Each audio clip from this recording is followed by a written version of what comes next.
I was hours into a hunt for new digs at the local shopping mall and losing steam fast when fate intervened. Drumsticks, get your drumsticks. Nutty, sweet drumstick? What luck! 1 drumstick, please. Here you go. This is hot and made of chicken. I want an ice-cold, creamy, crunchy drumstick sundae cone. You and me both, buddy. But that's the vendor next door. Drumsticks. But that line is 3 miles long. Oh well. Another day, another drumstick. I mean to fight this war and win it. House of the Dragon is back for season 2, and so is the official Game of Thrones podcast. I'm Jason Concepcion. And I'm Greta Johnson. Together, we are going to be talking about every new episode of the HBO original series, House of the Dragon. The second season starts Sunday, June 16th, but new episodes of this podcast start on May 22nd. Listen directly on Max or wherever you get your podcasts. Good. To war, then. To get the Crime Writers on Aftershow right now, go to patreon.com/partnersincrimemedia. I'm Rebecca Lavoie, and this is Crime Writers On.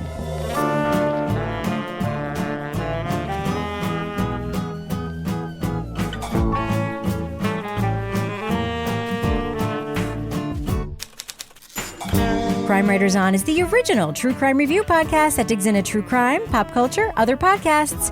And on this episode, a pair of FBI agents teams up with a researcher to interview the most dangerous serial killers to create a new investigative tool, criminal profiling. We'll revisit our 2017 review of Netflix's Mindhunter. Joining me to get that done and more is true crime author, TV journalist, and host of These Are Their Stories podcast, my husband and love of my life, Kevin Flynn. Hi, Kevin. Hello, Rebecca. So, Kevin, what are we going to hear in today's classic rewind? Well, before, have you been paying attention to the Tony Awards? Yes, I have, of course. And who is the big Broadway actor who had never won a Tony Award, despite his fame far beyond Jonathan Groff. Jonathan Groff, who we first saw on Glee. Yes. And then we saw him again in a starring role in this Netflix series, and we're going back to October 27th. Before we knew who he was, Before we knew who he was. Yes. We're going back to our review on October 27th, 2017, to review Mindhunter. Also, usually when we do these rewinds, I just sort of, cut at the end of my, my review, so you don't hear that, the mid-roll that we read 5, 6, 7 years ago. The baked-in mid-roll. The baked-in commercial. This time, I have to leave it in because it is my all-time favorite ad that I've done. So I'm keeping that in. So just so you know. So this company's getting a free ad years later. They are, years later. All right. I don't know if the promo code works anymore, but if you buy some from them, tell them you heard about it from us. Absolutely. Okay. So shall we do it? Yeah, let's hear it. Mindhunter is the blockbuster Netflix series about 2 FBI agents in the 1970s working to bring some psychology into murder investigations. It's a stylized look at the birth of what we now call profiling, something that we argue about a lot on this show and on social media. But it's also a character-driven drama focusing on agents Holden Ford, the young maverick, his crusty, flat-top partner Bill Tench, and Dr. Wendy Carr, the psychology professor turned cat lady, who inspires the FBI to turn the team's work into an actual unit.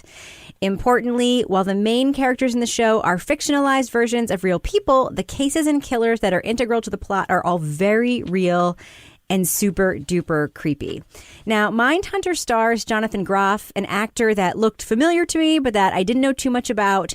But as it turns out, we happen to have a friend of the show who we talked about a little bit earlier who knows could that be? A whole lot about Jonathan Groff. And luckily, that friend of the show sent us in a little Jonathan Groff primer. Kevin, can you hit play on that right now? Hey, crime writers, Patrick Hines here. Okay, everybody listening with 2 headphones, take one out. Rebecca swears you won't notice a difference. Besides, my gay squeak can be kind of shrill. Okay, so you guys are talking about Mindhunter this week, which stars my sweet, beautiful baby, Jonathan Groff, who I've never actually met, but I do imagine I'll be spending the rest of my life with. Sorry, Steve. Daisy. So, Jonathan Groff comes from the theater world. You're welcome, America. And Rebecca asked me to give you a little Broadway backstory on the guy. So, Groff Sauce, as the cool kids call him, sort of made his Broadway debut in 2005 in a musical called In My Life. The show was apparently crap and closed in 2 months, so it doesn't really count. Jonathan's first big gig was in the lead role of Melchior Gabor in 2006's Spring Awakening. That show was unblinkingly, spellbindingly brilliant, even groundbreaking. Disappear, yeah, well, you wanna try. And then, in 2015, he created this role on Broadway. You'll be back, soon you'll see. You remember you belong to me. Yes, that is King George in a little musical called Hamilton. He, of course, earned a Tony nomination for the role. He was amazing in it. So there you have it. Jonathan Groff is one of our great Broadway stars. Go make your TV money, Groff sauce. But remember, I'm your man. You guys, can I be called Broadway Siri now? Rebecca girl, call me. You remember you belong to me. Oh, big thanks to Patrick Hines for that Broadway backstory. And of course, Oceans rise, empires fall. Jonathan Groff is also someone that I recognize from Glee, where he played Rachel's bad guy. Yeah, Jesse St. James. Love interest for a while. Now, Laura Bricker, are you surprised to hear that the lead in Mindhunter has all of these Broadway creds in his background? Yes. I had no idea. So clearly I need to listen to Patrick's podcast more because I had no idea.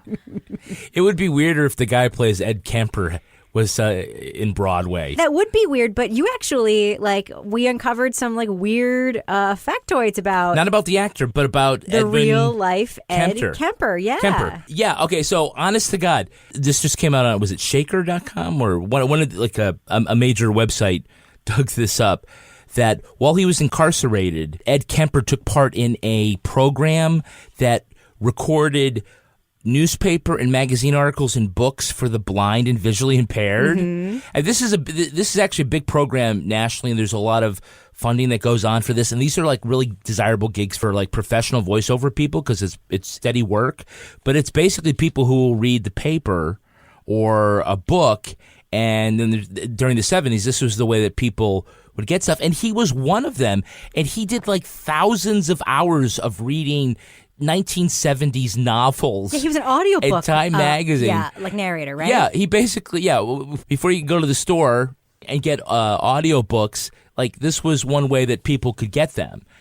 Now, his performances are nothing compared to the great performances you'll find on every audiobook selection from Audible. I know, I went there. You did go there. Audible has an unmatched... Wait, this is a real Audible ad. This is a real Audible ad. Has an unmatched selection of audiobooks, original audio shows, news, comedy, and more from leading publishers, broadcasters, entertainers, and business information providers. Wow. Right now at Audible, somebody just got up from a desk and started running down a hallway and is calling for a meeting. And they're like, what the happened on Crime Writers On? We used to be their favorite advertiser. We were their first advertiser. They give dozens of recommendations, and now they're setting the bar so low. It's you could listen to one of these fantastic award-winning novels with award-winning narrative performances by voice actors and professional audiobook readers, or you could get something from a convict reading Flowers in the Attic on an old cassette tape. It's you could read something from a statesman reading his biography or her memoirs, or you could listen to the neck fucker read Wifey by Judy Blume. Oh, God. All right, can we get back to talking about Mindhunter now? I'd love to. All right, so we were talking about Ed Kemper before. Did I mention he fucked a neck? You did. Okay. God. You did. And he was very comfortable doing that. And that is one area in which this show, I think, is a little bit different from other dramatized versions of these stories that we've watched, is that there is this integration of real crimes and real stories and real people with the fictionalized version. Now, before we talk about the style and that part of the show, I just want to play a little piece of tape for you.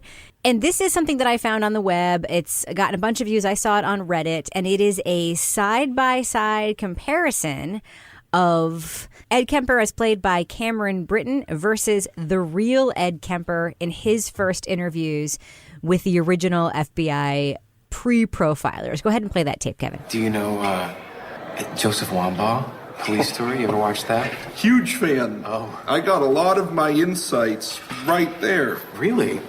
Joseph Wambaugh, Police Story. Got some tremendous insights into not just the gimmicks, the actual things, the tidbits that you would pick up from their procedures, but the mechanics behind that, the logic behind it, was I would not allow myself to walk into even a potential trap. I would not allow myself to walk into a trap because I knew exactly how their minds work from watching Wambaugh. And one of those was talking about those crimes too much. You have to remain casual. It would be a guess. But I'd say right now... Far more than 35.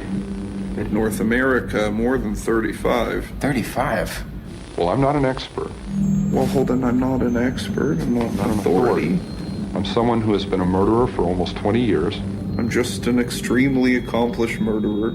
All right, it's a great place to start. I think it's a great thing that illustrates what it is about the series and sets it apart. Toby, what did you think about those scenes where the fictional FBI agents were going to interview these real-life serial killers? What do you think of the Kemper scenes? I thought they were really effective. The actor, who's sort of big physically, he's just this sort of combination of he's friendly, he's sort of garrulous, I guess, but then he's also, there's like this menace behind it. And plus, you know, that he's a serial killer. I thought that those scenes had like a great tension, and you could also see why, you know, the two FBI agents get a little bit charmed by him, despite themselves. I suspect that we've had hundreds of shitty serial killer detective novels basically because of him. So I thought those scenes were great. Well, I do want to just take a step back and talk about the overall style of the show. David Fincher, one of my favorite film directors and now TV directors, because he was behind the first episodes of House of Cards as well, is the kind of directorial and style mastermind behind this show. People have asked me to describe it, and I say it is Mad Men and Seven had a baby, and that's kind of what the show is about, and add in like a dose of buddy movie, right? Mm-hmm. Kevin, what do you think of the style and setting of the show? It takes place in the 70s, which I'm not sure translates all the time exactly as being like a time, but it certainly has a look and a feel and a style. Yeah. What do you think? Yeah, I think Fincher does a great job of bringing his cinematic eye and thinking, I'm going to visually have a purpose and something that's distinctive about this. It has a very blue hue to it. There's a lot of blue light. That's Fincher. Everything he does is blue and gray. That's kind of his go-to color palette and filter. Yeah, it seems to be. And I think it reminds me of snapshots from the 70s. And I don't know if that's the way they fade, but that's how I kind of remember them. I thought that this was great because I also like origin stories. Yep. And in a way, this reminded me of Masters of Sex on Showtime. That's a really good comparison. Because the early seasons of Masters of Sex. The early seasons, because in both cases, there is a common knowledge that the general public has about this kinds of sciences, human sexuality, serial killers, that these characters do not have. And so that we get to see them exploring and missing what we know is the right way to go and being amazed by what is now sort of a common knowledge to us. I mean, they weren't even using the term serial killer, I think, until like the last episode, right, or the second to last episode. You know, as somebody who writes nonfiction, I'm really drawn to nonfiction. And of course, I'll also say Mindhunter is one of my top two favorite nonfiction books. Right. Which I will say, I was not looking forward to watching this show because you always point to Mindhunter when we talk about profilers in the podcast. And, you know, I think profiling is like a lot of bullshit. So, like, I'm always like, rolling my eyes. But how does this compare to the book? Is this like what the book is like? Well, it draws upon the knowledge. If you've seen this and you open Mindhunter, or listen to it on Audible, you might wonder, like, well, where's the comparison? When John Douglas talks about going to sit down with Ed Kemper or with David Berkowitz, right? Or Son of Sam Kelly, Son of Sam, yeah. Oh, I can't wait till they get to that, right? If they do. This thing I remember is like Berkowitz starts off with the the dog told me, and their play was to say, hey, cut it with the bullshit with the dog. And he said, okay. Right, and that's like the whole thing. Say I did it because the dog did it. He just told him cut the shit out, and then he told him the rest of like his pathology. And they start putting this stuff together. So I mean, that stuff you'll see. The dramatized story is different, but it's done so well. Right, especially compared to the Unabomber one, where they embellished a lot of bullshit with the real stuff that was actually really interesting. Right, the stuff that they've added to it, fictionalized stuff is so good.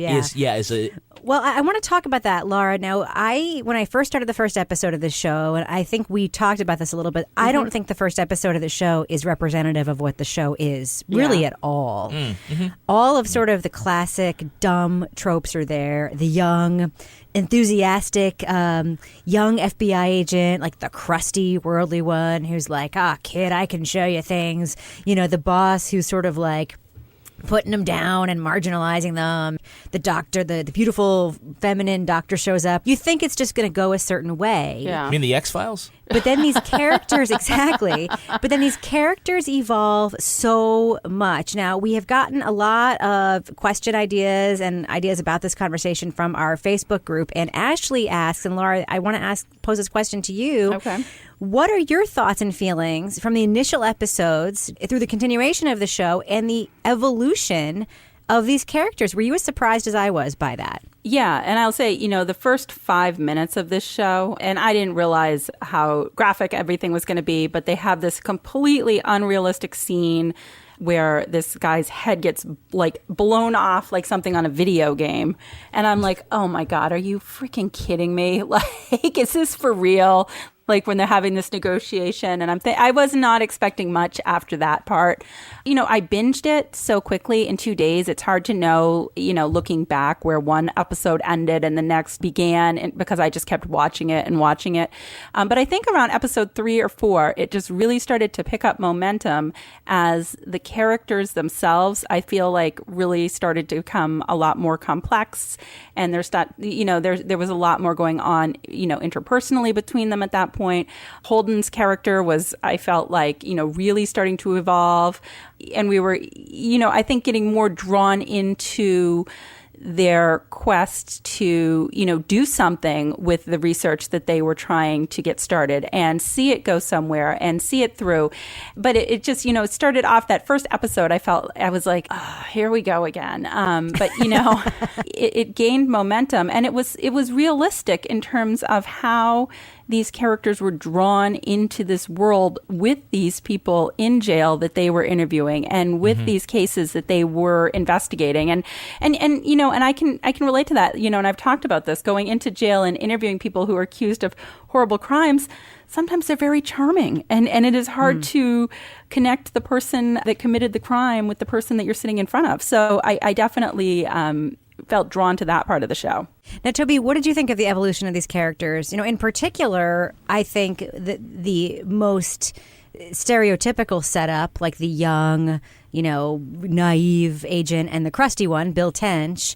Did you enjoy that evolution? I mean, I think that some of our listeners, and maybe I guessed that you might be the naysayer on this show, and I'd love to know what you think about how those characters were written and how that played out through the series. Yeah, I guess I'm not really anti. I guess my feeling is that that Holden, the younger of the two FBI agents, I guess it's a matter of him like sort of gaining confidence in himself and starting to feel like he has both sort of knowledge and legitimate insight, and they do a good job of sort of developing that slowly through these sort of side cases that they get involved in. Side question: what do you think of the inclusion of the side cases? Would that work for you, like as a narrative? Yeah, I thought it was good, actually. I think it was a smart choice. I think if it was just like a nonstop, like meeting with serial killers, like fighting with the bureaucracy, meeting with serial killers, fighting with the bureaucracy, I don't think you can sustain that over 10 hours or however long it was.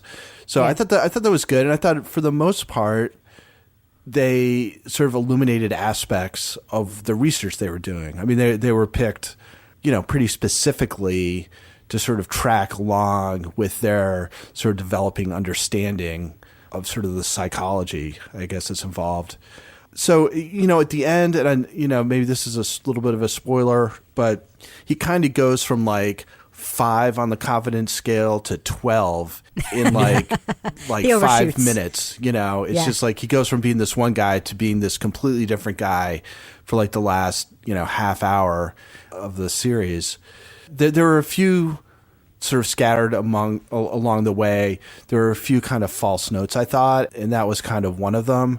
But it's really, again, it's sort of nitpicking at what was, in general, I think, really well done. What I really loved about the development of the series, aside from just like the expectations not just being completely different from what the outcome ended up being, I loved the buddy dynamic between Bill and Holden that developed, and Wendy also that developed. It was almost like, I thought the side cases, those little stories it did that were the one-offs, did a few things. It helped advance sort of testing the knowledge they were gathering.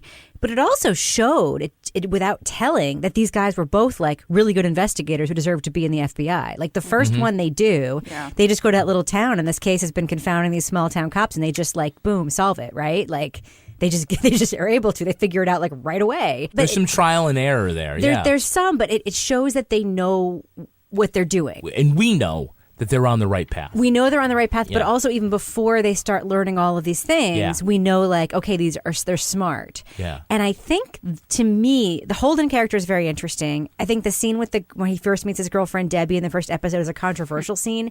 You loved the dialogue. I was like, this is friggin' weird. I did love the dialogue. Yes. In the first scene? At the bar? With the bar. I thought you said you loved it. No? No, what I loved about is when I thought that that was all a little forced. It was that very first strange. The first episode was a little forced, and I'm glad we didn't do 2 episodes and then let's go thumbs up or thumbs down. Right. I thought that, it was like all of a sudden very much, she's coming on really strong as a character. Doesn't it make sense later when you really look back? If you were to watch the first episode after watching all the episodes, like, it makes sense. The thing I loved was the scene when they went with the band. Yeah. Where, instead of doing the thing where they lower the music so you can hear what they're saying, they just leave it going, and then they put in Scream. They subtitle it, but they also pace it so the subtitles come up with their dialogue in a way that accentuates what they're actually saying. I thought it was super clever. Yeah. Why don't we talk about the Debbie thing in a minute? Because we have a lot of questions about that. Let me finish what I was saying about Bill Tench. Okay. Bill Tench, to me, is the most interesting character in this show. Holden's partner. Holden might be sort of the protagonist that we're following, doing the most testing, the most growing, the most overstepping. Bill starts as the crusty naysayer Scully character, right? And turns into the one that is kind of like the heart and soul of the team. He has, I think, a tremendous amount of morality. What he's struggling with in his personal life is relatable and sad, and it's more relatable and sad because there's no understanding of it in the era in which this is taking place that there would be today. Talking about his adopted son. Yeah. His adopted son, who, to the modern viewer, clearly is on the spectrum and has autism. And that is just not even in the vocabulary. Yeah. And also, if you know that where the research is going to take them has a lot to do with family life. Exactly. And the influence of parents on serial killers. And also some and of what the he may traits think of that. Later. Like, there's a sort of a sense of dread built into that and sadness. But don't you think, By the way, Kevin... I'm not saying that, like, the kid who has autism. No. I'm saying that he will probably mistake that. He could. Or he's worried about where that, right? we know as pop culture consumers, it's going. No. Kevin, how much do you think that disconnect between what we know and what we know the characters don't know helps with this show? It's just like suspense in any other movie, or TV show. But the suspense is, for us, it isn't that there's a fuse going to a bomb and that the characters aren't aware of it, but we are. There's a figurative one, which is we understand like what all of these different pieces mean and how they fit together, and they can't see it yet. Yeah. So I think that does, again, it's the whole idea of the origin story and why we like it as a procedural. And that term gets thrown around a lot for cop shows, that it's a procedural. But this is really about the procedure, about going through and learning the knowledge this isn't a buddy movie. But it's also a character-driven movie. Yeah. And now Jenny asks, now Toby, I'm going to come to you first for this, but I want you all to weigh in on this briefly. Does it do justice when portraying the effect of working so closely to these types of crimes on someone's personal life? So basically what Jenny wants to know, I think, and a couple other people weighed in on this too, was like, what do we think of the fact that there is so much home life, personal story stuff in the show? Does it work? Toby, what do you think? I think this was not one of the strongest aspects. Quite honestly, I thought that what's Holden's girlfriend's name? Debbie. Debbie. She seemed to mostly function as a way of getting some like psychological concepts out there through their conversations. I think there's a lot of sort of old fashioned versus like modern stuff that goes on. And I think she's supposed to represent sort of modern pull. I didn't find their relationship particularly compelling. And then I thought the whole thing, like the last sex scene, and he starts getting all weirded out about her shoes. I wouldn't be able to look at high heel shoes the same way either. I don't know. I thought that was just kind of I thought that was kind of cheap. Laura, what do you think about the way the personal lives of the characters are portrayed on the show? Which, by the way, as we've talked about many times, is not typical of things that are about investigators and crime, at least not typical done well, as you pointed out with the Unabomber series. What do you think, Laura? Yeah, no, the thing that I felt like when I was watching, their home life and the personal life and the personal relationships, I felt like I was seeing a lot of I felt like stereotypes about cops. Like, I'm like, oh, the wife who isn't clued into what's going on, and oh, they're drinking all the time. It seemed like every time they were doing anything, they were drinking and smoking, and there was tension. And so I felt like it was, I wanted to have the personal life there, but I felt like I was seeing a lot of what I would kind of think of as like the stereotypical cop relationship issues, not done particularly deeply in terms of the way that they were presented. Now, we did get some, Debbie, Julia, Melissa all sent comments with similar themes about the female characters in the show, that they felt disappointed in the writing of the women in the show. Smart, sassy, but ultimately pointless. Girlfriend as plot device. Single career woman who is unlikable, becomes the lonely cat lady. Bill Tench's poor, suffering wife. And then a couple questions about Debbie in particular. Do we love her or hate her? A lot of people are like, she's flat, she's this, she's that. And then other people are like, she's smart, so therefore she has to be a bitch. Like, what do you think of that? I actually, and Kevin and I talked about this while watching the show, I loved Debbie as a character. I loved the Debbie Holden relationship. I felt like I got it. I felt like she's so bright that she sees something in him that he doesn't necessarily see in himself, and that she's kind of awesome and super liberated and very accepting, and he totally fucks it up. And I found myself being really pissed at him for kind of turning into the guy who fucked up this awesome thing that he had going on. Kevin, how do you think about how the women characters were written and the whole personal life in the background there? I thought that Debbie was written, well, I mean, she seemed like a very aggressive character in a way that didn't ring true. Why? Because she's a woman? You can't be aggressive and be a woman? No, you put me in a bad spot. I don't know how to articulate this, but I would say, whilst a lot of the other characters did sort of have a bit of truth to her, and I think that she had a lot of spunk, and I think, she was there to play Holden's foil, somebody that he could bounce the ideas off of, and someone that would allow him to grow. A lot of exposition was happening. Right. She's a supporting character. A lot of exposition. The main dump. character, right? She's a lot of exposition dump. A lot of showing, the temperature check on Holden is here. Okay, here's the baseline. Here's Debbie, and he's way below, and now he's way above, and eventually, Holden becomes filled with his own hubris. And that's like with any other hero, that's what leads to his downfall. It ruins his relationship. It ruins his health. It ruins his career. That's how you wind up with Ed Kemper about to give you a hug. I thought you were about to go into an ad just then. I thought we were going to have a Coldies ad. Yeah, no. Well, I would just say that an issue I had with Debbie is that she seems to exist in large part to either explain or move various parts of the plot along. It seems like she's more sort of useful in the story than she is a real person, was my kind of feeling, in that I thought there were certain themes that she played into. And then I also thought, how are you going to get in, some of these psychological concepts and that are, useful to know as you're moving through this, And how is it? Well, it's like that's like their small talk as they talk about that stuff. I thought the attitude towards women in general in the show is pretty negative. You know, I don't think it's like misogynistic or anything, but no, I think it's just part of the theme of the show, though, right? Yeah. Because isn't like a big part of what they're discovering when they discover about these potential serial killers is about their relationship with their mothers and with women. Mm-hmm. And don't you feel like that's what we're seeing playing out in some of these interpersonal stories? Like we're seeing them play with those themes in a domestic setting. Yeah. That's what I thought the writers were doing. Like, I guess one of the questions I had is it really accurate that all these serial killers, it's their moms? Like, they had these moms who weren't very pleasant. Well, these are real pretty accurate, actually, yeah. Yeah, these are real serial killers. Yeah. Well, that is one of the theories around profiling that is controversial, but a lot of serial killers do have fractured relationships with their moms and or women and or are adopted, which isn't something that they talked about this season, but I know they're going to, which is why they have Tench's son being adopted. Right, Kevin? Could be. I just have one question. Go ahead. Anybody else? I'm waiting every time Wendy goes in the basement to feed. I was just about to ask you that question. Okay. Dr. Wendy Carr, this super intriguing character, kind of icy, super cool, lesbian, spoiler alert, but that comes out pretty early.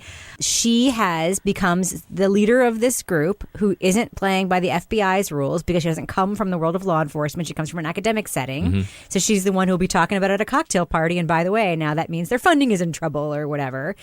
She has this little side story in her domestic suspense where she hears a cat meowing in the laundry room and then is now leaving cans of tuna out for the cat. Laura Bricker, what do you think of that? I think there's like a serial killer hiding outside the window in that basement because, well, I mean, at first I thought, this woman is just so lonely, and I think it shows you how lonely she is in her personal life, regardless of how accomplished she is in her professional life and how she's leading this project. And then you see this sad, depressing basement with these laundry machines, and you know, her only source of reaching out for some sort of connection is with a cat that she never even sees. Which is really a hand that's going to reach through and kill her in season 2, I think. But I think, you know, and I just, every time she would die, I'm like, oh, the person's going to kill her this time. You know, I think in terms of the personal life, like, yes, I think Tench and Holden's personal life was not very well played out. I think hers, I felt, was a little bit more, it was sad, but I think it was a little bit more realistic and a little more relatable in that you could really sense that this woman outside of work was very lonely. And I think that cat scene just made it apparently clear that that's what was going on with her. I was told that one should not let authorial intent ruin a good symbol. Yep. And I understand from doing some reading that Anna Torv, the actress, yeah, she had a theory about what the cat was, and she approached David Fincher with it, and her theory was a little more oblique. Fincher said, yeah, we want people to think that maybe there's a serial killer. Okay, which is what I thought. So that's what it is. Yep. Yeah, which is like, oh, wouldn't that be coincidental? However, you know, what I like to see in that scene is, this is what it's symbolic to me, that Dr. Carr is searching for something, is hunting something, and thinks that this is the easy way of doing it. Tuna can out there. She pulls it back, it's all filled with maggots. What she doesn't want to see or is unaware of is how dirty and how messy doing that hunting actually is in real life. Oh, see, that's actually, I think, a little bit more high level. But I think David Fincher just wants us to think there might be a little kid in the building. Fincher should have taken cats. my thing. He would have sounded so much smarter. Toby, what were you going to say? You know, these apartment building laundry rooms are creepy as fuck. Yeah. Like I remember reading when I lived in DC, I was reading In Cold Blood and like doing laundry late at night. And it's like, this is like, hanging out with no pants.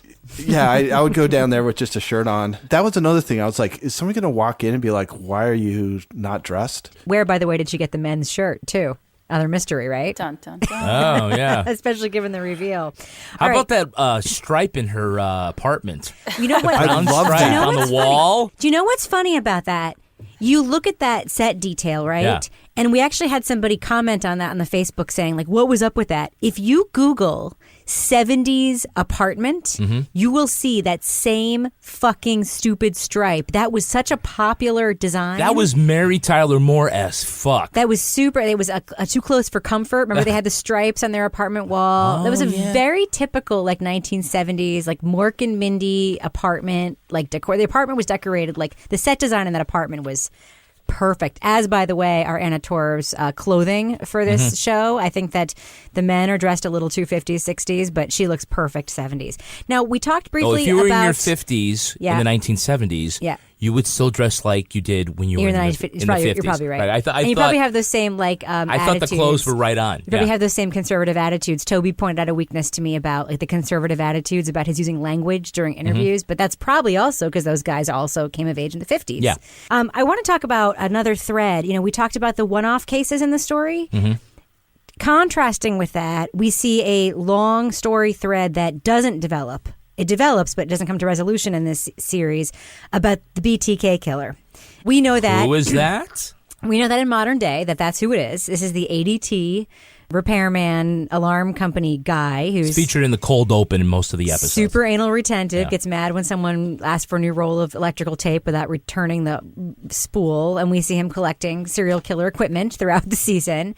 And we know as modern viewers that this is a longer term storyline, and all you have to do is Google it quickly with the name of that city to know who this killer is. What city? Overland Park, Kansas. Well, it comes up like giant. Overland Park, Kansas. Wait. I love the titles. Quick lightning round question. Giant titles, yay or nay? Laura, yay or nay? Yay. Toby? Huge yay. Kevin? Yay. And you yelled them every time. I would yell them out every time. Kansas! It was kind of like a throwback to a 70s film. Like they would probably do something like that. huge yay. That was for a great. me, That was a too. great touch. Yeah. So this long thread that we see kind of unfolding but doesn't come to a conclusion. Kevin, what do you think of that? Did it work in the series? It did. I was very intrigued and thinking like, oh, we're going to eventually get to the case at the end of the series, and we don't.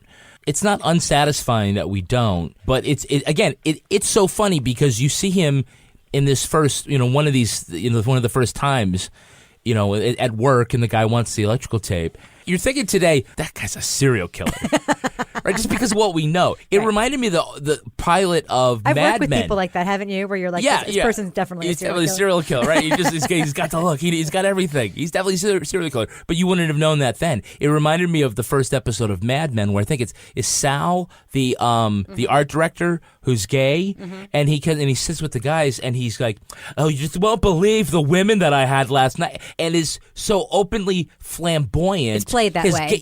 The gaydar is so obvious On to purpose. us Yes. today, and nobody picks up on it in the time, and it just reminded me of that. Like, oh yeah, for what we know now, my serial killer radar is going, that guy's a fucking serial killer, and everyone's just saying, oh, he's just an asshole. I gotta get my electrical tape. So I thought it was great. Toby, what do you think about the ADT guy and him being the BTK killer? Do you think that plays well? As long as there's a season 2. There is, yeah. Oh, there is? Okay. Well, then, yes. He killed for 30 years. It might be season 30 before we get to him. I want to do something that we don't typically do with these conversations, but we got so many questions. I want to do a little bit of a lightning round before we get to our reviews. Okay. Are each of you guys up to answer a couple of lightning round questions about Mindhunter and your thoughts? Not really. One word or I'm one ready. sentence? No, you don't have to do one word, one sentence. You could That's lightning. No, lightning just means I'm going to throw questions quickly and you're going to answer them quickly. So, Laura, first one's for you. All right. Thoughts on this Netflix style of killing us all with cliffhangers that we have to wait another year to pick back up? Laura, what are your thoughts? It drives me fucking nuts. Sorry. I mean, I waited the same thing for what was the one in the Florida Keys that I was so obsessed with? Bloodline. Yeah. And it was the same thing. And I'm like, So, I mean, it's great that you can binge a whole series in like 2 days like I did, but then you have to wait a year. So Then you're screwed. yeah, so that's frustrating. That was actually from Tanya who asked that question. Kevin, Nanita, friend of the show, asks, do you also immediately think X-Files when they are immediately relegated to the basement? Yes, but more so when they were like waiting to get called in. I kept thinking, Director Skinner will see you now. All right, Toby. This is from Michael. What other serial killers do you want to see Holden and Bill interview on the show? I'm not a serial killer connoisseur, but I assume like Berkowitz and I don't know, Wayne Williams maybe. I think Gacy would be a fun one for them. I don't know if Gacy. it's in the time period, but yeah. There's a crazy New Yorker article from like 1994 or something, where one of the New Yorker reporters interviews Gacy, and it's both about him and about like what it's like to like be in the room and how he kind of experienced being in a room with this guy. I will say one of my all-time favorite true crime media products is To Catch a Killer, the 1980s show that came out about John Wayne Gacy with Brian Dennehy playing John Wayne Gacy. That movie, I think it was like a movie of the week. Creepy AF. Totally worth a watch, and a lot of stuff about how Procedure was born in that movie as well. So, Kevin, to you, what do you think of the pretty graphic sex scenes with Holden and Debbie? There's no peen, but there are buns and boobs. This is from Christy, by the way. That's not me talking. Yeah. Was it gratuitous? Necessary? What do you think? Christy, I wanted more of that. No, was it? I don't know. It was show. I don't know. I think it was probably appropriate for 2017 TV watching. But also I would say, as Toby pointed out, that last sex scene served a dramatic purpose. And you could almost say that their sex scenes their sex life going from very timid and I'm holding and I don't know what to do, and going to, do you want it to the left, to the right, all the way to this isn't you. No, shows a growth in it. So I think it serves a purpose. To me, the purpose it serves is her saying she's bored with the relationship, so she's trying something that too. new. Yeah, to that me, too. That's what it serves. Yeah. Question for me from Michelle: is anyone else feeling like Bill steals the show? Yes, I do think that Bill Tench steals the show. Toby Ball. This is from Allison. David Fincher seems obsessed with crime. Is David Fincher, in fact, a serial killer? And what is his obsession with the 1970s? What do you think, Toby Ball? I don't think he's a serial killer. Our lawyer thanks you for that, by the way. That's right. I realize that might be a controversial statement. Okay, so Laura, this is from Emma. Yeah. And she says she's asking for a friend. Did Payne Lindsay have a hand in setting up the FBI's profiling unit as a child crime-fighting prodigy? What do you think, Laura? Nothing would shock me anymore. I mean, that could be a podcast coming out soon. I don't know. All right. So speaking of, previous conversations on the show, this is actually a quick lightning round question that 30 years later. Exactly. I know, he was a zygote. This is a lightning round question that I want us all to weigh in on quickly.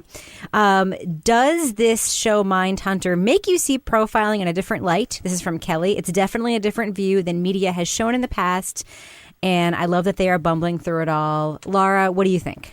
Yes, I did like the fact that you see the old guard that was like, they're guilty, we're going to nuke them. And I liked the fact that, when we see the early days of profiling, we see people who actually want to understand why people are committing these murders that they're committing. What do you think, Toby? Do you see profiling in a new light, given everything we saw in the series? No, not really. I mean, I think it was interesting. I thought like one of the great moments was when Holden is kind of like all jacked up because he got that guy to confess, and then Tetch is like, it's like, this thing was solved with good old-fashioned police work. We tracked this guy down. The tree trimmer guy? Yeah. And then it's like, well, yeah, actually, like, they found the guy. He just, like, sort of manipulated him into, like, confessing. But, like, the actual police work was done by somebody else. Yeah, I actually 100% agree with you. One of the things I love the most about this show is it actually confirms, not calls into question, a lot of my thinking about profilers by showing how much of it is them just making shit up, sitting at a table, deciding upon categories, deciding upon names to use, deciding upon techniques to use, and bumbling through the process. And then all the crimes they actually solve are the crimes they solve because they're actually good at investigating crimes and talking to people and finding evidence. So it doesn't make me feel differently about them. And one of the things I love about the show is that it does not try to make me feel differently about them. I was hours into a hunt for new digs at the local shopping mall and losing steam fast when fate intervened. Drumsticks, get your drumsticks. Nutty, sweet drumstick? What luck! One drumstick, please. Here you go. This is hot and made of chicken. I want an ice-cold, creamy, crunchy drumstick sundae cone. You and me both, buddy. But that's the vendor next door. Drumsticks. But that line is 3 miles long. Oh, well. Another day, another drumstick. If Kevin, who's our next wonderful sponsor for this podcast? We're brought to you by Quince. Ooh, yeah. Yeah, whenever you're gearing up for your next trip, deciding what to pack is always so stressful, and the clothes that you have either don't fit or they're worn out and they just don't match, and you need to be refreshed because when you go on vacation, you want to feel great, so say hello to Quince. Seriously, say hello to Quince. Your new go-to for high-quality vacation essentials that you'll be packing for trips to come. Rebecca, you actually just surprised me with a nice seasonal accoutrement. Kevin, the linen stuff at Quince is incredible. Yeah. I've bought myself a couple of linen shirts, like the camp-style linen shirts, and I tie them at the waist and wear them all the time. We were just on a car trip, and I was like, Kevin, I wear this black one all the time. I think I should get another one in a different color. Did it right then, and I ordered one for you, and you love it, do you not? I do. I love my linen jacket that you purchased for me, so I look like I should go on a yacht. I don't know anybody with a yacht, but I really want to go on a yacht just so that Laser, I can yes. wear that. Yeah, all Quince items are priced 50 to 80% less than similar brands, and Quince only works with factories that use safe, ethical, and responsible manufacturing practices and premium fabrics and finishes. Pack your bags with high-quality essentials with Quince. Go to quince.com/crime for free shipping and 365-day returns. That's quince.com. That's QUINCE.com/crime. Get free shipping and 365-day-a-year returns. Quince.com/crime. Crime. So, Kevin, who's our next sponsor for this program? We're brought to you by Shopify. Ooh. So, Rebecca, okay, so I don't think I've ever asked you this, so we'll do a quick podcast crossover. Rebecca, who is your favorite Law & Order detective team? Favorite Law & Order detective team. Briscoe and Green. Yeah, I would also go, I'd go Briscoe and Curtis. Ooh. Yeah, because they are partners who get things done, right? They're able to solve the case, except, of course, the time when they arrest the wrong guy and it's McCoy who's got to bail him out.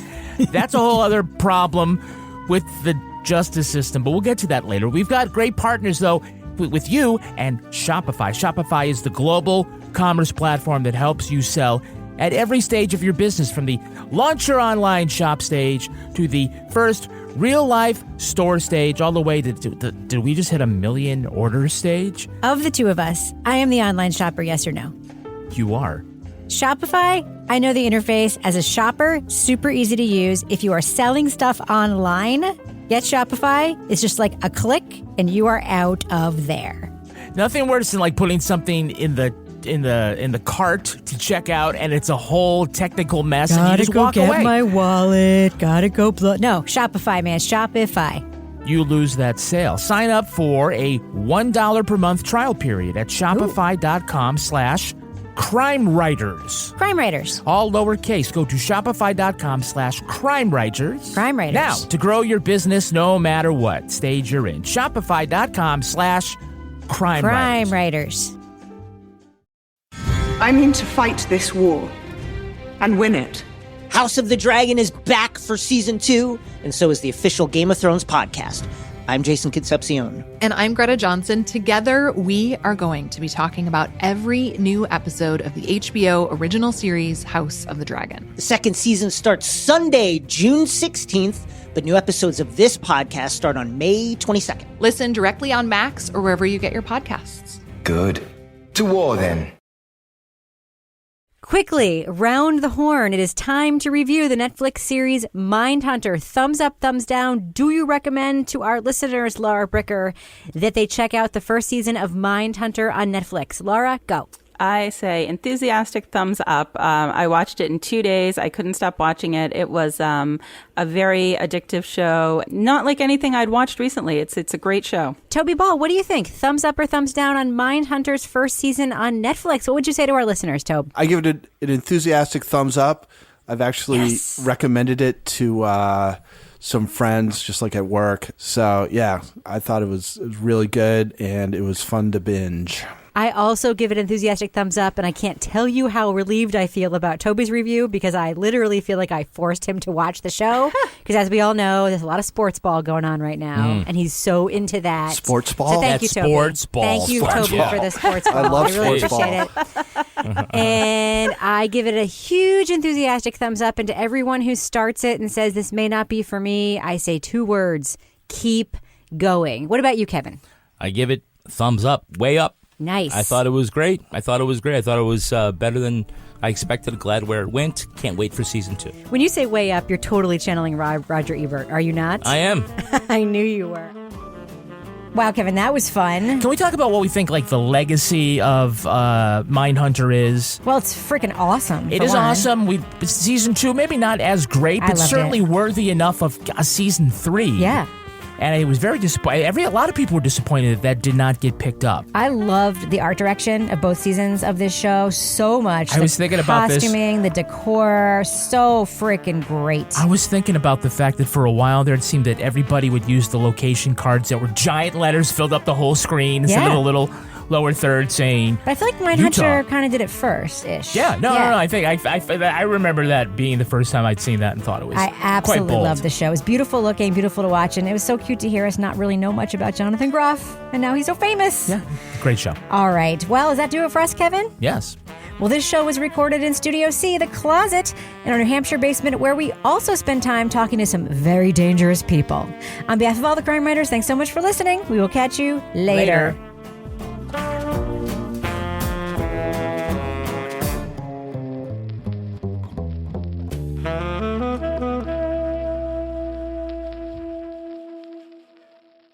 Partners in Crime Media. Long days and no drumstick make for short fuses. And this fateful Monday, my fuse was as stubby and hungry as they come.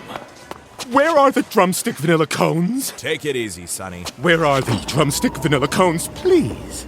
Yes! Sweet, creamy, crunchy, crispy, decadent deliciousness. Sir, I can ring you up. In my preoccupation with scoring a drumstick, I had forgotten my wallet. Do you offer buy now, pay later? Another day, another drumstick.